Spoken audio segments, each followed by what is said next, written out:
Which? By following the tiny drunk creature who farts golden mon? He doesn't fart them, idiot. They fall off his body. I won't help you if you get me.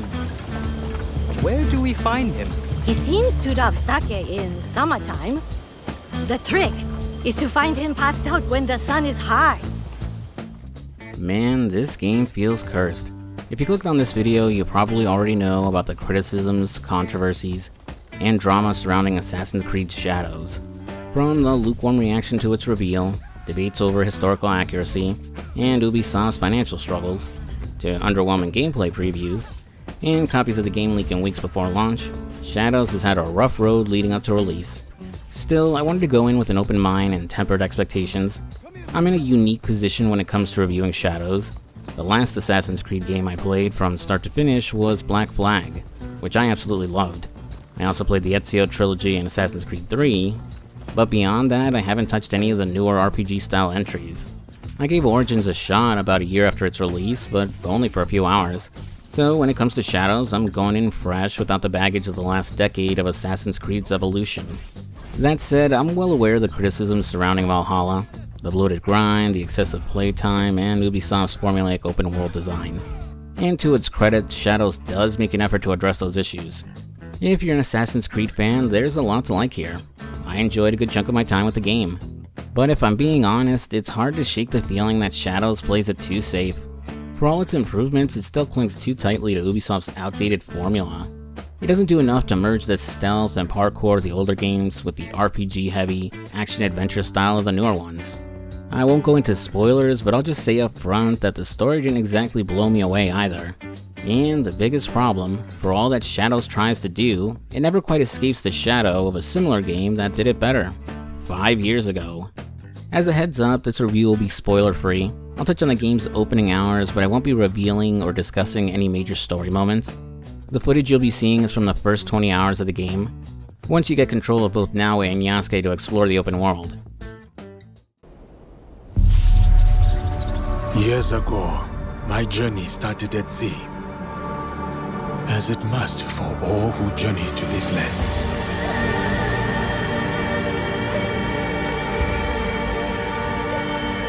A complex and precarious place, at war with itself for centuries. Shadows is set during the late Sengoku era, right in the middle of Japan's chaotic unification under the ruthless daimyo Oda Nobunaga. The country's in turmoil, alliances are shifting, corruption is spreading, and foreign influences are starting to seep in. Things take a brutal turn when Nobunaga's forces invade the peaceful province of Iga, leaving destruction in their wake. That's where our two protagonists come in. Naue is a skilled shinobi from Iga thrown into a journey fueled by vengeance and an impossible promise. On the other side, there's Yasuke, a black samurai grappling with his past and trying to find a place for himself in this foreign land. Their paths collide in the midst of Japan's violent transformation, and together they'll shape the future of the land.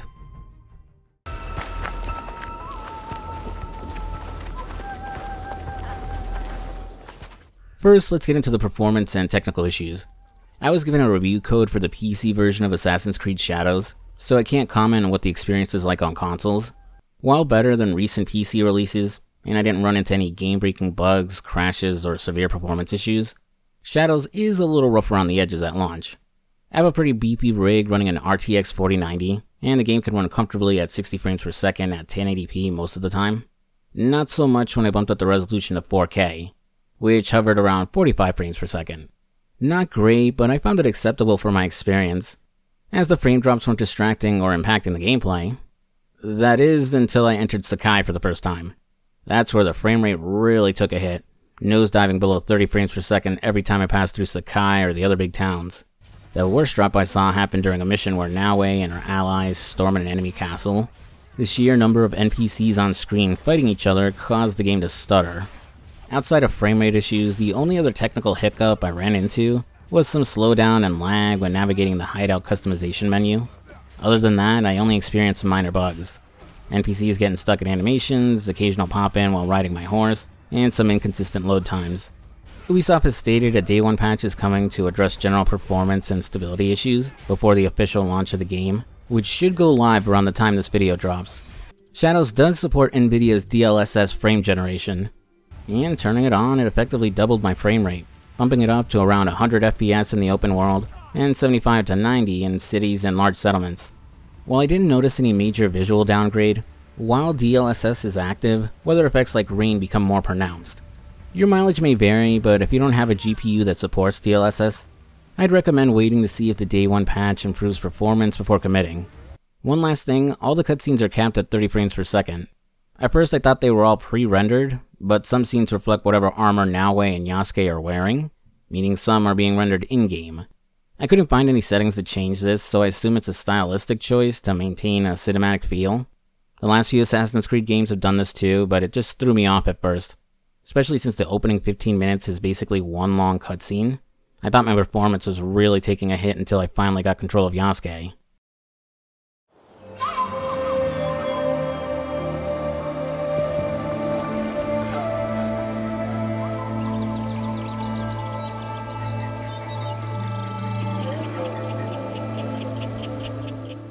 Graphically, Assassin's Creed Shadow is one of the most visually impressive open-world games I've played in a long time. Not since Red Dead Redemption 2 have I seen a world that looks so good and feels so alive. From the details and colors of the foliage around you, to how the light from the sun hits buildings and paints the sky at sunrise and sunset, to how gorgeous the game looks at night. For all of Ubisoft's faults, they know how to make a damn fine looking world. What really stood out is just how the wind affects everything around you. Trees sway, leaves dance in the air, grass ripples, and dust gets blown away, all responding dynamically to gusts of wind. Even your character's clothing and hair move naturally with the breeze. But it's the sound design that elevates it to another level. Shadows perfectly captures the sound of a strong wind rolling through an area, raindrops pattering against rooftops, the crackle of campfires, and distant rumbles of thunder echoing across the landscape. Man, I really need to upgrade my setup. This type of game is just begging to be played with a surround sound system. In addition to the weather, the game also features a dynamic seasonal cycle. In the pause menu, you'll see the current season with a meter on a compass indicating how long until the shift in seasons. I wasn't sure how long it took for the change to happen, but going through my footage, it roughly happens after every 2 hours of gameplay. It doesn't happen automatically though, only when you fast travel, swap characters, or manually activate it in the pause menu. Since a cutscene plays whenever there's a change in seasons, Ubisoft probably set it up this way to avoid interrupting gameplay and other cutscenes. Outside of the obvious visual changes each season can bring, it does impact the gameplay in minor ways. The warmer months have more tall grass you can use for stealth, while in winter you can walk across frozen ponds and knock down icicles for distractions. Enemies will also change their behavior and positions depending on the weather in Season 2. In spirit, I like the idea of the dynamic weather changing how to approach an area. In practice, I'm not sure most players are going to take advantage of or even notice the changes. Part of it's because those changes only really impact Naoe. The other is that your toolkit is so stacked you never have to worry about how the weather will impact an encounter, which I'll circle back to when discussing stealth and combat.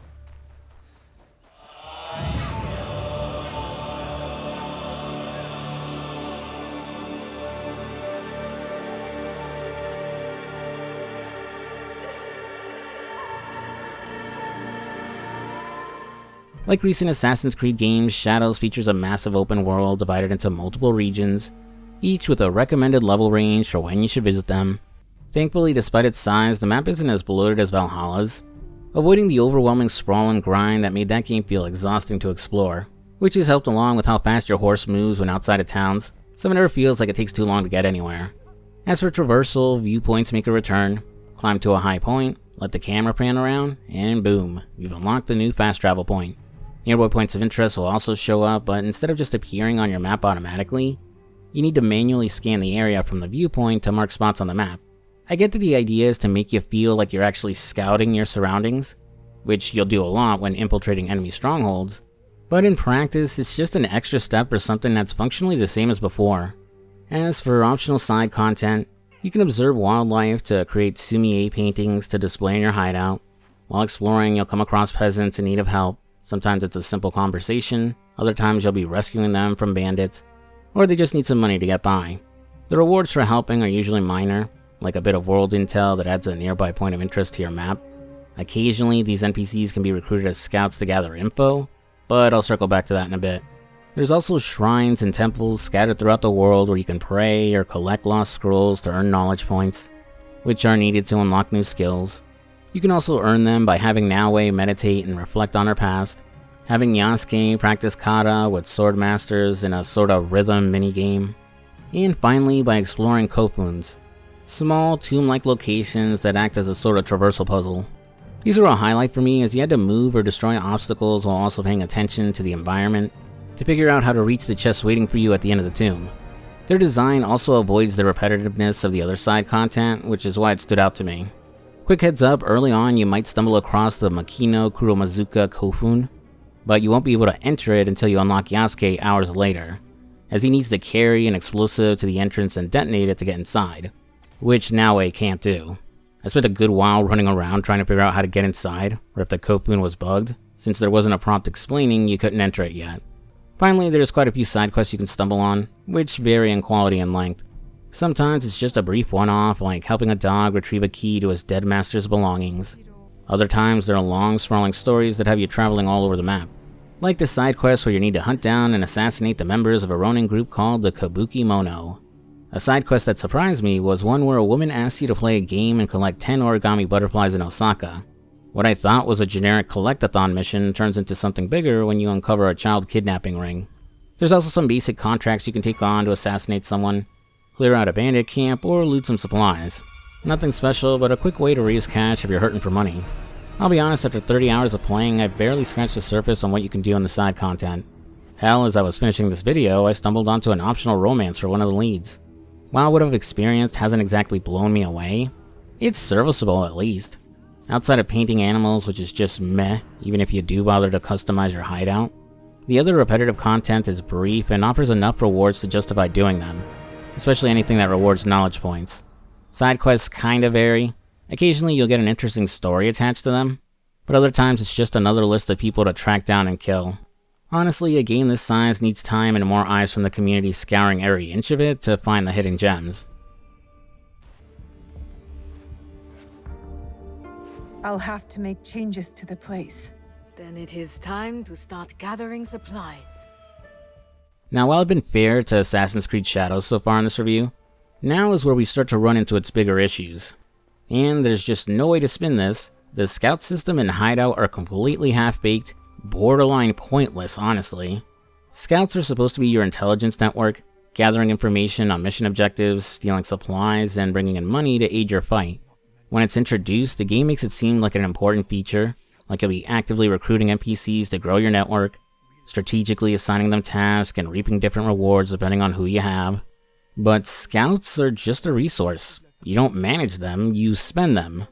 You can pay cash to replenish them, waiting for the season to change, or asking a random peasant you help to offer intel. The game makes it seem like an active system, but in reality it's just a disguised version of following a map marker with extra steps. Here's how it really works. When you send scouts to gather intel, you're not actually uncovering anything. You're just placing them on the world map in the general area where your target is, based on vague hints the game gives you. Once you do that, they discover the exact location for you. It's not intelligence gathering. It's Ubisoft adding an extra step to something that should be simple. Who thought this was a good idea? It's not much better when you send scouts to gather supplies. You need to be in an enemy camp, find a stockpile, tag it for your scouts to loot, and then wait for the season to shift before they actually deliver anything to your hideout. Meanwhile, you can directly loot resources yourself and instantly add them to your inventory, or just buy them from vendors in towns. Stockpiles do give you more resources, and with upgrades they give even better returns, but by the time you're waiting for the season to change, you could have looted more by just raiding a couple of camps yourself. The only thing that makes scouts useful is that they can clear out regional warnings. Regional warnings functions like Shadow's wanted system. If you get caught raiding a faction stronghold and fail to stop them from raising the alarm, even if you escape, you'll be marked as a threat in that region. Ronin will attack you on sight, and a powerful enemy called the Guardian will hunt you down, disrupting any mission you're doing. Normally, you have to wait until the season changes for it to go away. But if you unlock the right perk, you can have scouts clear it instantly. It's like a watered-down version of Red Dead 2's bounty system, just with less consequences. But here's the thing, you could remove the scouting system entirely and lose absolutely nothing. The only real reason to engage with it is to build up your hideout, which, as you'll see, isn't much better. The hideout serves as your base of operations where you gather allies, construct new buildings, and unlock various perks and upgrades. On paper, it sounds like a great feature, an evolving home base that strengthens your fight against your enemies, but much like the scout system, it ends up feeling uninspired and barely necessary outside of a few specific mechanics. You start off with 2 buildings already unlocked, the main building and the stables. Upgrading the stables will increase the amount of supplies your scouts steal from stockpiles. Then you have the Kakurega, a supply hub that lets you refill scout resources, stash items, and restock supplies. Upgrading it allows you to build additional Kakurega safe houses throughout Japan, turning them into fast travel points and unlocking the ability for scouts to clear regional warnings.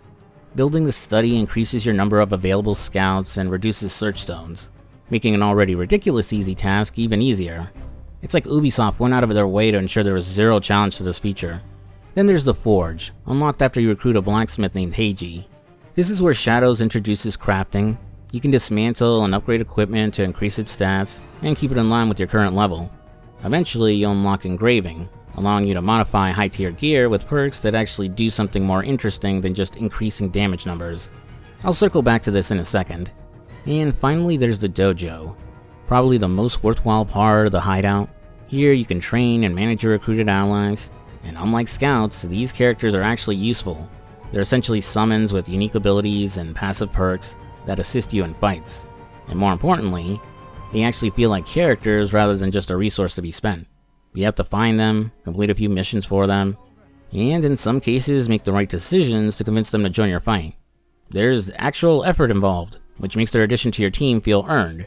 They're one of the few parts of the hideout system that doesn't feel like it's just there for the sake of checking off another Ubisoft feature box. Outside of gathering your allies in one convenient place, there's no real reason for the hideout to exist.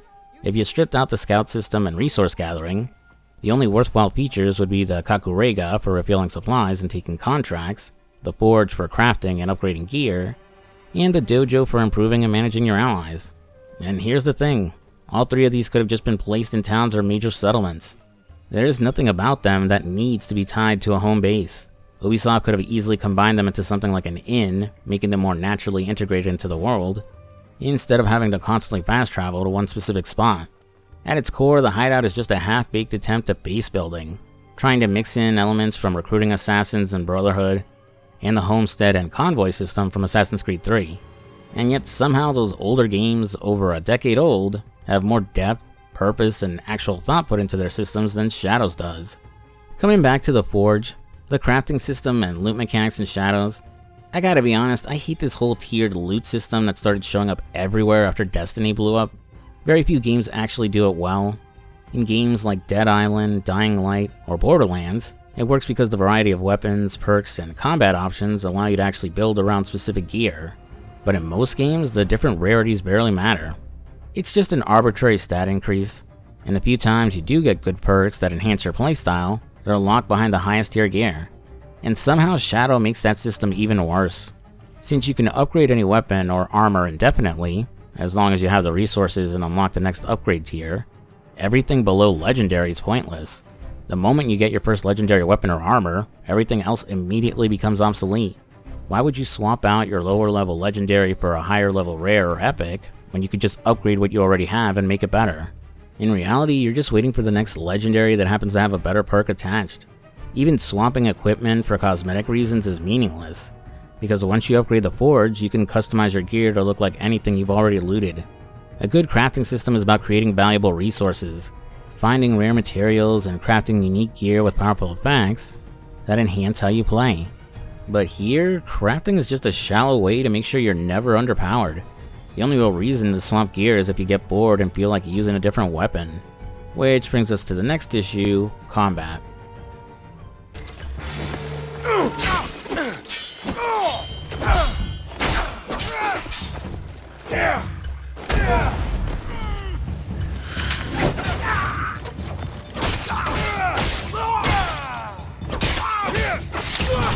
Better return to the island. Make sure they are safe. Not gonna lie, while the combat doesn't have much depth, it is pretty satisfying every time you finish off an enemy by gutting them or lopping their head off. Assassin's Creed Shadows still heavily leans into the RPG mechanics introduced in Origins. Only difference is that the experience has been simplified. removing the bloat and grind that made leveling up in Valhalla feel so tedious. For one, instead of this giant star chart thing with tons of nodes that only added marginal or insignificant increases to your stats in between the actual useful upgrades, Shadows uses smaller but more impactful skill trees. By leveling up, killing certain enemy types, or completing certain mission types, you'll accumulate master points that can be spent to unlock and improve your abilities. Each protagonist has 6 masteries they can specialize in, with Naoe getting Katana, Kusarigama, Tanto, Tools, Shinobi, and Assassin, while Yasuke gets Long Katana, Naginata, Kanabo, Teppo, Samurai, and Bow. Tying into the mastery system is your knowledge rank, which unlocks the next tier of abilities for your masteries by earning knowledge points through completing the side content I mentioned earlier. I really like this simplified approach to the usual skill tree, as it removes pointless abilities and tiny upgrades, keeps you from unlocking your stronger abilities too fast, and encourages you to go out and interact with the optional content if you want to get stronger. The different masteries play into and enhance each character's specific playstyle. Naoe, as a shinobi, leans back into the series of roots and focuses on being an assassin. She's fast but lacks power, acrobatic but also fragile. Naoe has options in different confrontations but can be overwhelmed easily when fighting bigger groups of enemies. Stealth is her greatest strength, hiding in the shadows, crawling through the grass or under floors, scaling buildings, creating diversions, and ambushing enemies when they least expect it. Meanwhile, Yasuke leans into the action-heavy combat of the newer Assassin's Creed games. He's slow but powerful, too heavy to climb around and scout an area for safer routes, so he barrels through obstacles instead. His size makes stealth impractical, but it makes Yasuke a one-man army in combat. And stealth is where Assassin's Creed Shadows shines for me. While it doesn't quite reach the heights of the older AC games, it brings enough options to the table that you can clear entire enemy camps without ever engaging in direct combat. With your trusty hidden blade, you can ambush enemies from cover or leap off rooftops for a dramatic assassination. Equip Naoe with a Tanto and you can unlock double assassinations, taking out 2 enemies at once. Use a kunai to pick off an unaware guard from a distance, or toss a smoke bomb to vanish mid-fight, setting up a quick kill. Need a distraction? Throw a bell to lure enemies away or bring a target right to you. And if you want to go full classic Assassin's Creed, turn on Guaranteed Assassination in the difficulty settings. By default, tougher enemies like brutes, samurais, and elites can't be one-shot. Instead of instantly killing them, stealth attacks just deals heavy damage, forcing you to finish the job with direct combat, though sometimes they can't be ambushed and they'll counter you instead. But with Guaranteed Assassination enabled, it works like the older games. If they don't see you coming, and you have the means to ambush them, they're dead. I'll be honest, I thought this was going to completely break the game, but it really doesn't. Some boss fights force you into combat no matter what. Unless you've unlocked the right perks, your kunai still won't instantly kill tougher enemies, and smarter foes will cover their mouths and escape a smoke bomb radius before you can capitalize on it. And since Naoe is still a glass cannon, getting spotted can mean getting overwhelmed and killed fast. Like, I was still getting killed plenty when I was playing as her and I got too cocky in fights. Taking the time to scout an area with eagle vision, moving silently, and finding the perfect moment to strike is what made playing Assassin's Creed so satisfying. So you never really needed a bombastic boss battle against every Templar or whoever that you were hunting down. Naoe's stealth options make her my preferred character for most of my playtime. But unfortunately, that only made Yasuke's combat and skill set feel even more flawed by comparison. While it can be fun and there are satisfying moments, the combat feels dated, and especially when put next to Ghost of Tsushima. Here, combat is as simple as it gets. You have a light attack, heavy attack, and a charge attack to break enemy defenses. Enemy attacks are telegraphed. If their weapon glows blue, you can guard against it. If it glows red, you need to dodge. Block or dodge at the right moment, and enemies become vulnerable, letting you land extra hits for more damage. But the window to block or dodge an attack is so huge, it's rarely satisfying when you pull it off. If you start taking too many hits, you can heal using rations, with Naoe getting 3 and Yasuke getting 5. Despite being the squishier of the two, I actually like that Naoe has fewer rations. It reinforces her vulnerability and encourages you to use stealth. While fighting, you'll also accumulate adrenaline, which lets you activate special abilities once you've built up enough. For example, Naoe's Kusarigama lets her instantly close the distance, making enemies vulnerable before she zips around them for quick strikes. Yasuke, on the other hand, can blitz across the battlefield with a powerful katana slash, or send enemies flying with a devastating kick over a cliff or into the water. Both characters even unlock a completely overpowered ability, where they become invincible for 20 seconds. Naoe automatically dodges every attack, while Yasuke auto-blocks, 20 seconds might not sound like a long time, but when you're dishing out attacks without taking a single hit, it's a massive advantage. I wouldn't be surprised if these abilities get nerfed. But returning to the combat's problems, there's barely any enemy variety, and no matter what you're fighting, you don't need a strategy. Unlike Ghost of Tsushima, where you constantly switch between weapons, stances, and tactics to counter different enemies, Shadows just let you button mash until everything is dead. Sure, each weapon has its advantages. Naoe's Kusarigama is great for crowd control, keeping enemies at a distance, while Yasuke's Kanabo is slow but obliterates armor. But since there's no reason to switch up your approach outside of just picking what weapon you like more, combat gets repetitive fast. The spectacle is fun, and I'm sure plenty of players will enjoy the power fantasy, but Yasuke in particular suffers because of it. At least Naoe has stealth options if you want to avoid combat. Yasuke, on the other hand, has almost no stealth capabilities. He can't climb around areas, he has few places to hide, and he barely has any assassination options. He's too tanky, hits too hard, and generates adrenaline so fast you can spam special attacks almost non-stop. Unless you're terrible at combat, Yasuke can brute force his way through every encounter. Even if he's severely underleveled, he can hold his own against high-level enemies in the tougher areas. Compared to the dozens of times I died as Naoe, I never died once as Yasuke in the 30 hours I spent in the game. I get the need to make two protagonists feel different, but in an Assassin's Creed game this just doesn't work. The series is built around mobility, parkour, and stealth assassinations. Yasuke doesn't feel like a character with a unique playstyle. He feels like he was stripped of core gameplay mechanics and forced into a specific role. And that's the real shame, because Ghost of Tsushima already proved you can balance being a powerful samurai and a stealthy shinobi at the same time.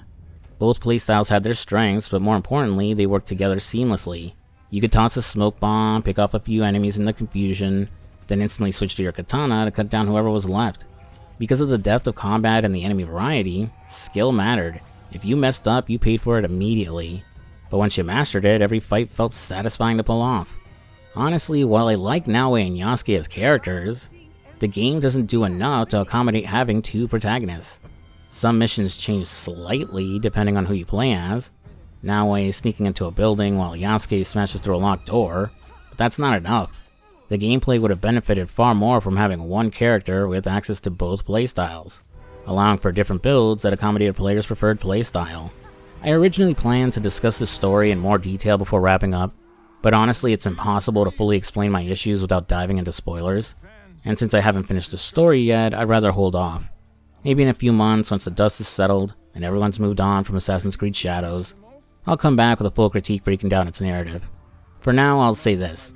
The prologue is solid. It's fast, throws you straight into the action, and does a great job introducing our leads while setting up the main conflict in under an hour. The first 10 to 12 hours, which you could consider Act 1, are just as strong. Playing as Naoe, you can comfortably explore Izumi Setsu at your own pace, while still keeping the story moving. But once the game opens up, letting you switch between Yasuke and Naoe, the pacing hits a wall. The middle section meanders, dragging its feet, and the story feels like it's barely moving forward. So after everything, the drama, the controversy, the leaks, is Assassin's Creed Shadows a good game? Yeah, I think it is. I enjoyed playing it. It feels like a step in the right direction for the series, and despite all the noise surrounding its release, there's plenty here for both new and longtime fans to enjoy. The problem is, it's just a tiny step. For all its improvements, Shadows still feels archaic. It's bound too tightly to Ubisoft's formulaic open world design, and instead of evolving the series in a meaningful way, it plays it safe. And when you play it safe, you get outdone by games that are more ambitious. Games like Ghost of Tsushima, which did everything Shadows is trying to do 5 years ago, and did it better. This is a game that had so much more potential. If it had more focus, if it took more risks, it could have left a lasting impact.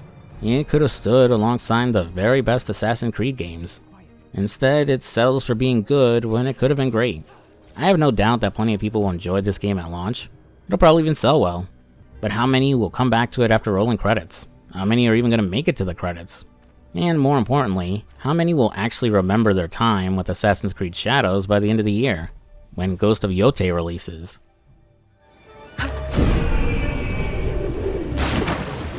Thanks for watching, folks, and shout out to my channel members and patrons for supporting the channel, including Alfred Correa, Augie Doggy, Bailey Morrison, Chicken D Samurai, Eric Lee, Miles Garrett, Skill Fuse, SR Power, Thunder Muffin, and Reckless Nerd. It's been a while since I've reviewed a new release, and this is the first time I've been given the opportunity to review a game before launch. While I love doing my long-form retrospectives, I would like to make more standard reviews every now and then, keeping the outro short, so thanks for watching. Leave a like if you enjoyed the video, drop a comment down below with your thoughts, and if you're new to the channel, I'd love it if you subscribed. We're on the road to hitting 100k subs this year. I'm FuzzySlippers, and I'll see you later. Peace.